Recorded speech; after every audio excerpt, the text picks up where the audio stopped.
Hello everyone, your friendly neighborhood Haven here. I got a new build video for you, so let's get into this, shall we? Now, for this build, what I'm going to be doing is I'm going to be running a Prismatic Hunter with the Mask of Bakris. I'm going to go with an Arc Super, because I like generating ionic traces, and I will get into that. Storm's Edge is going to be the super of choice here.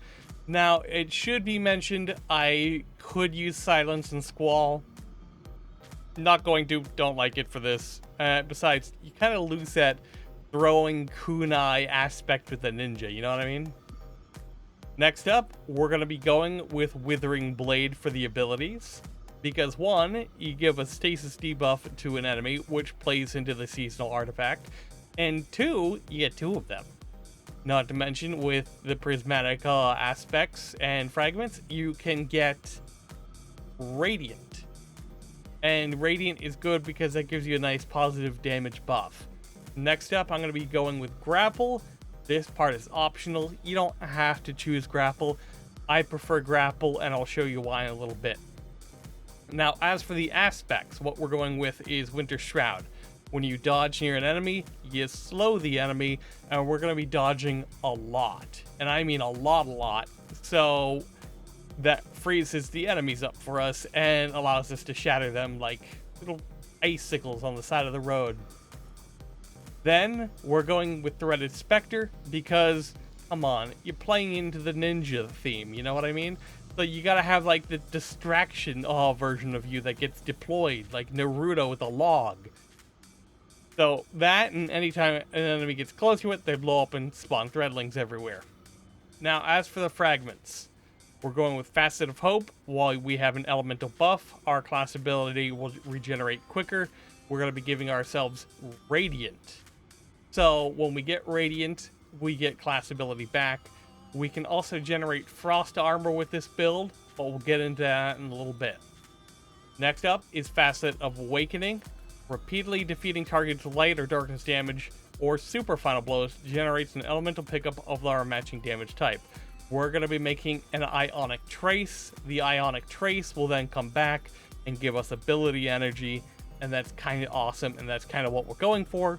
That helps us keep up our dodges and our melee and everything else we got going. Now, Facet of Sacrifice, while you have a Solar Arc of Void buff, our ability Final Blows grant Darkness Transcendent Energy. That's crucial. That's going to be what we're going to be using a lot of for this build, and you'll see why, and I will get into it. Like I said earlier with the Shurikens, Facet of Dawn, powered melee hits when we hit an enemy will get us Radiant. We have two Shurikens, so that means we can get Radiant twice if we need it.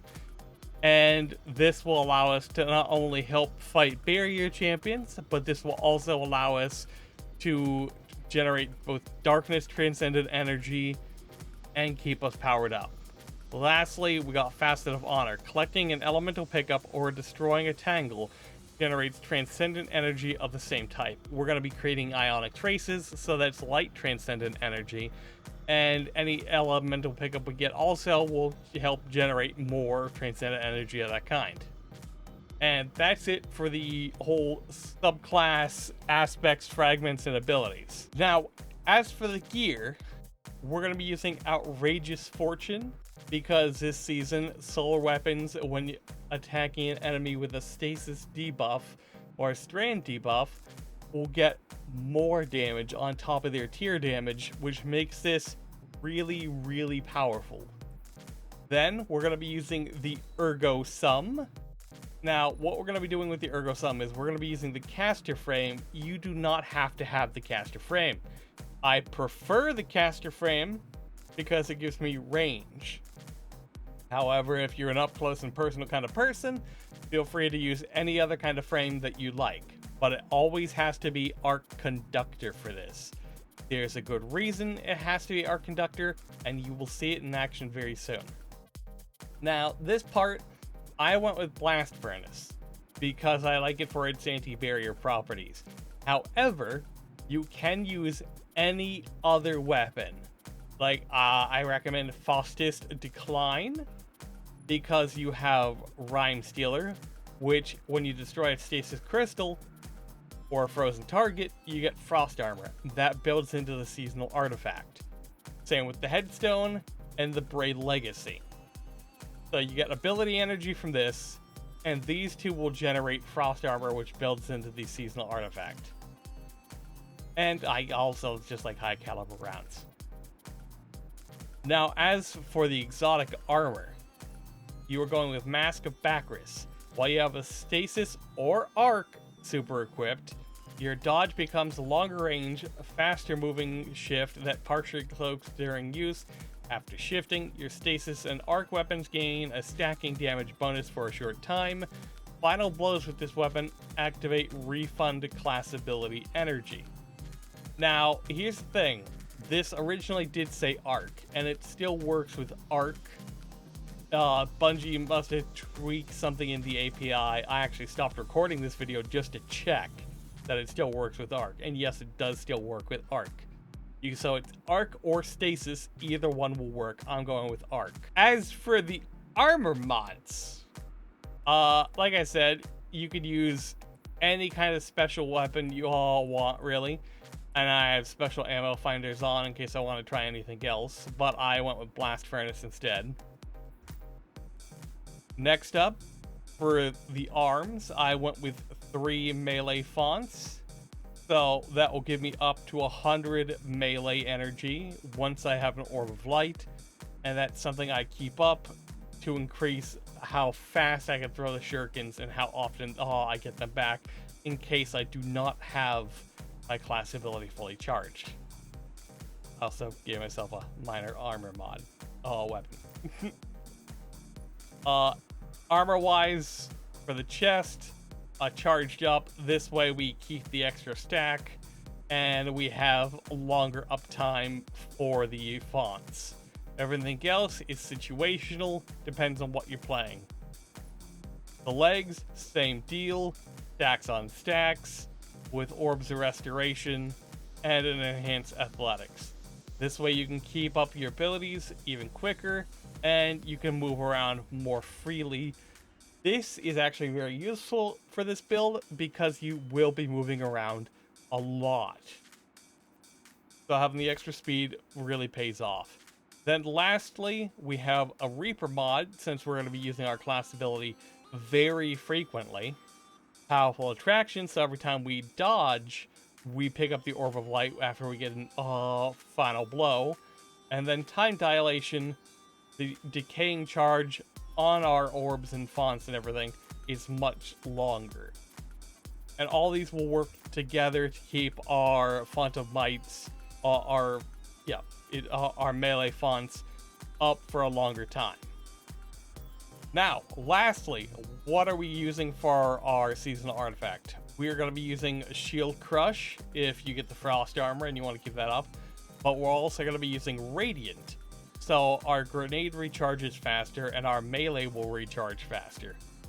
And that's kind of what we're going for here. Next up, Elemental Overdrive. Picking up an elemental pickup or a tangle grants increased damage to the weapon of that same element. We're going to be using the Ergo Sum, which is an arc weapon. We're going to be generating ionic traces, which are arc. Therefore, the Ergo Sum will get a lot stronger. Next up, we're going to be doing Elemental Coalescence. Defeating targets has a chance to create elemental pickup, matching our super. Like I said, this plays into Elemental Overdrive, and it also gives us ionic traces, which will then also feed back in, restoring all of our abilities, which we want. Next up, Elemental Daze. We can jolt the Overload champions, and so they go boomies, and we like that. Then Cauterized Darkness, like I said, Stasis or Strand debuffs grant increased damage to from solar weapons. So the Outrageous Fortune we have, every time we throw a shuriken at an enemy, that gets stronger. Then Fever and Chill, if you need it, like I said, with the fastest, you get Frost Armor. You can have a solar weapon, doesn't matter. But at the same time, Ergo Sum's the key player for this build. Everything else is optional at this point. So, how does this all work? Well, the first order of business is we have to build Transcendent Energy up. So, like I said, Throughout the stasis, we get radiant. We also get darkness energy, as you can see, which is very, very nice for what we're doing. But we also obviously need light energy. And where does that all come in from?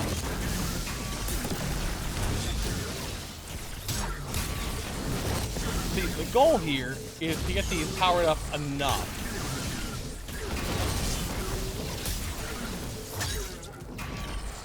As you can see, we have a whole bunch of threaded specters behind, and everything we kill with the slow kinda helps power this up a little bit more. Let's try a more realistic situation.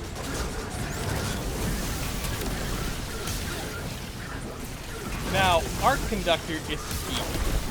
The Arc Conductor for this entire build is what is going to be helping us get all the kills.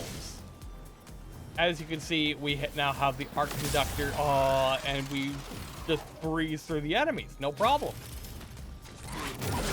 Now, the moment we become Transcendent, we can drop that down, and that will generate special ammo for the Ergo Sum, basically allowing us to do this non-stop, back and forth, while generating more ammo.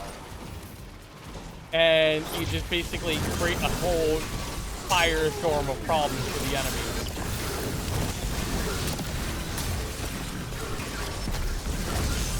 Generating specters, dropping the grenade, generating more special ammo. As long as you have Transcendence and enemies, you can keep generating special ammo.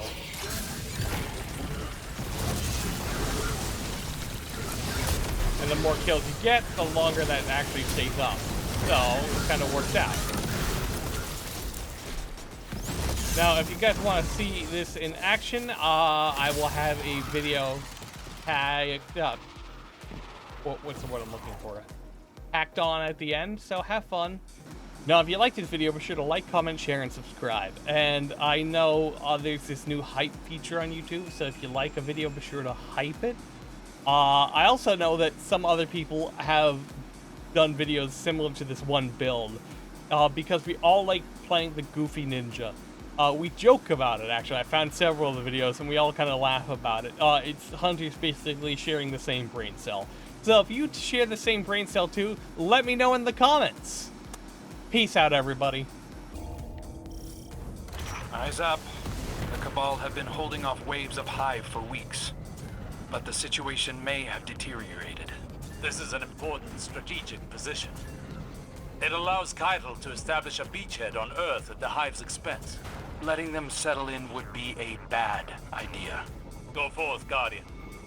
Cleanse this place.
risk everything for a chance at retribution against the Hive. So much rage, so much suffering. You saw what the Hive did to the Elixni on the shore. That would push anyone to their limit. The Red War proved that the Cabal have no limits. Then let's give them some.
I have eyes on their commander just up ahead.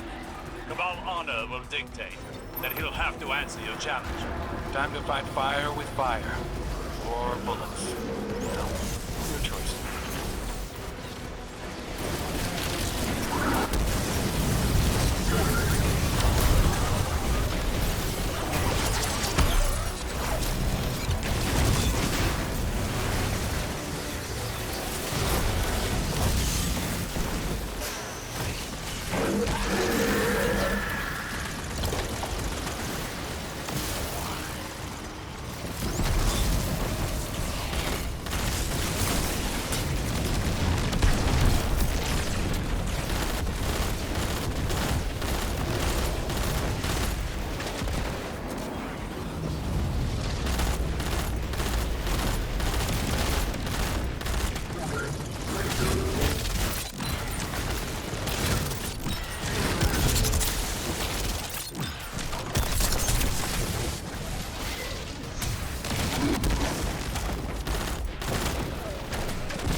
Cabal will retreat without their commander.